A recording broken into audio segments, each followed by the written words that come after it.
Welcome back. Rob here at Sentimental Elephants. It's been quite some time. It's been about a year since my last video. I started this project, this channel, about a year and a bit ago to kind of tell my story through music and my history with music. And I got a few videos out and wound up stopping, and it's been quite some time. There were some technical complications, some personal complications happening. I won't go into all of that, but I'm trying in a bit of a different format here, just and hopefully get back to this and see where it goes. So, for those of you who are returning, for those of you who are checking these videos out for the first time, my name is Rob. I'm a longtime music lover, bit of a music geek. And with these videos, I'm going through the alphabet Sesame Street style with one artist per letter and telling about my own kind of personal history and story with them. How I got into that artist, how their music affected my life, how, any sort of anecdotes regarding that. And when we last left off, it was with the letter C, so we're moving on to the letter D. So letter D stands for Deep Purple, who I got to see live once, for Bob Dylan, because we go by last names here, Miles Davis.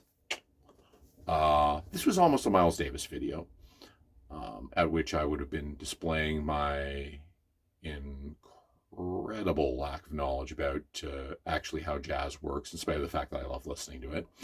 Also stands for Decemberists, who I've seen twice. Great shows both times. For Nick Drake, for Damon Naomi, who are a wonderful little offshoot group of another sort of, kind of more also sort of little known, but also wonderful band called Galaxy 500. And of course, D stands for The Doors. Yeah, so we're going to be doing The Doors today. Rock and Roll Hall of Famers, legends, much loved by a lot of people, much derided by some people. Classic, I think certainly. Epic, style icons, very unique sound. Pretentious, yeah, maybe a certain amount of pretentious, but I'm a progressive rock fan, so I don't get bothered by pretentious too much. Overrated? Depends on your perspective. I don't really worry about overrated. But they've been a big part of my life. And I'm going to start off the story with a CD that I got. I was going to say recently. It's not actually that recent. I've had it for about a year.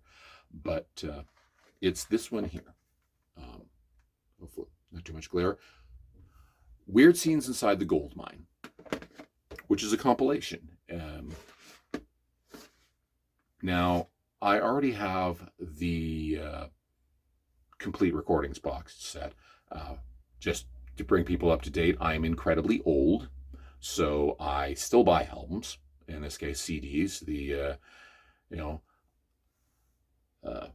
format which seems most durable for me in my kind of careless, sloppy ways.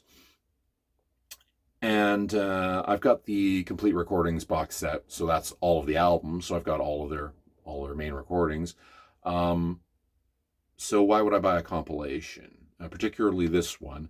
There's not a whole bunch on it that's not available somewhere else. There's sort of 2 extra tracks on it that were B-sides, one of which is a great song, which is Who Scared You? But that's also available on the one that I bought, the Doors Rarities box set that I showed earlier. The other is one that has Ray Manzarek on lead vocals. It's not a main track. So why would I go buy an album full of material that I already have? Well, that goes back to Story of a girl named Cheryl. As Nick Cave would say, I want to tell you about a girl. Back when I was 16, I was 16 years old. I was in high school. High school had been a bit of a rough ride. I, you know, hadn't had a girlfriend yet, and I was, just kind of a loner. Just still finding my way through, finding out what my personality was, and part of that was through music. At the time, I had kind of a bad influence friend. Um, Somebody I hung out with, but I was starting to feel, yeah, probably wasn't the best person for me to associate with. But towards the end of that, one time when he and I would be going downtown like we would on a Friday night, he introduced me to a girl named Cheryl, who he'd met and was hanging out with. At the time, I was 16. She was 19. I was still in high school. She was starting university. She was very pretty. She was very sweet, very cool. I really liked her personality, and she was into music too. And she was already into some things that I was just starting to explore, like Neil Young, uh, Jimi Hendrix, Deep Purple, and most notably The Doors. She was very much into The Doors, and I was very much getting interested in them at the time. And during this one time, I didn't think would ever necessarily meet her again. We talked a lot about The Doors, and that stuck with me, both the memory of her and the talk about music. And not that long after that, I had a little bit of money. I think it was some Christmas money to spend on music. And I got this album. And I found it fascinating. I loved the mystery of it. I loved the many different styles it took on. I loved the just the moodiness of it. I found the lyrics fascinating. I didn't I didn't worry too much if I didn't always get the meaning, but they had that emotional impact to them. Now, a few months after that, I wound up reconnecting with Cheryl, and she wound up becoming my first girlfriend and my first, etc. Uh, Sorry if that's TMI, but and we had this bond through music, and that was my first relationship, and I would listen to her records and we talk about them, and I explored more of the wider range of the Doors. And then, that relationship did end. I was a teenager. I really didn't know what I was doing with regards to relationships, unlike now. But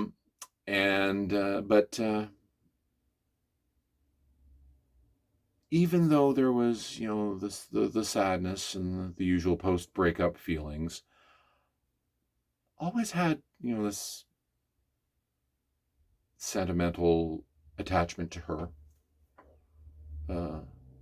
and to the music that we shared at that time, and to that album.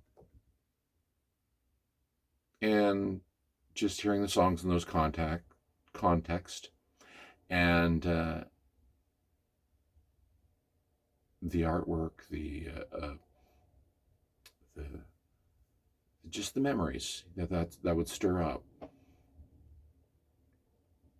And so when I saw that this compilation was now available in that format, I got it. And when I listen to it, it takes me back. And that's a big part of music. Not just, the regular intellectual memory, but the emotional memory that it can connect with. And it's something nothing can take away from you, and that's why I got this album again. So yeah. Now, the Doors had an interest. I might say it's sort of the textbook album history. If you go by their albums, they had 6 studio albums. They put out a couple after the passing of Jim Morrison. They don't really count. Sorry, guys, but they don't. It's like you want to get them and listen to them. Feel free. But when we're talking about the Doors, we're talking about those 6 albums. We have the breakout debut album, and with those classic songs on them, those amazing songs, Break On Through, Light My Fire, The End, second album, Strange Days, strong follow-up. Then you have the third album, Waiting for the Sun, which is, I like, but it's sense maybe that they were kind of okay. We were kind of reaching, kind of okay. We trying to feeling they have to push a bit harder to try and get more material. I believe it was going to be I don't know if it was going to be a double or they were wanting to do a full long suite of Celebration of the Lizard, but they wound up nixing that. They just put in Not to Touch the Earth from that part. So it was not considered one of the strongest albums. After that was a Soft Parade, where they tried experimenting a bit more. I like it, but it's some of the things that they tried were not a little bit bolder than they tried. Bringing in strings and a horn section. Touch Me is in that one, which I think is a very fun song, but it's not super typical Doors. Then they had the comeback album of Morrison Hotel, which is great, and they finally made their last real statement. It's a bit of a struggle getting something out of Jim Morrison at that point, but they had a more blues-based album with L.A. Woman, which is, I'd say probably L.A. Woman and Morrison Hotel are kind of tied for my favorite. If I had to pick one favorite track, I would think it would go with actually not one of the more famous ones, but The Wasp, aka Texas Radio and the Big Beat. I love that the way he delivers the lyrics with such conviction, and it's I don't even know necessarily what it means, but it sounds cool. I want to tell you about Texas Radio and the Big Beat. It comes out of the Virginia swamps, cool and slow, with a backbeat narrow and hard to master. I was like, yeah, I'm drawn in. I want to hear more of this. Apologize if I didn't quite get those lyrics 100%, but it's a great song. But there's a lot of other wonderful, both famous and not so famous songs. I mean, Roadhouse Blues is a classic. The end is just has that beautiful long instrumental passage in the middle, and it's just so hypnotic. And you can just go straight through those albums, and I think you'll always find something good. So yeah, that's my story of me and the Doors. Thanks for patience if you've been waiting for my next video. I don't know if anybody has, but here it is, and hopefully it won't be too long till the next one. So thank you very much, and see you the next time.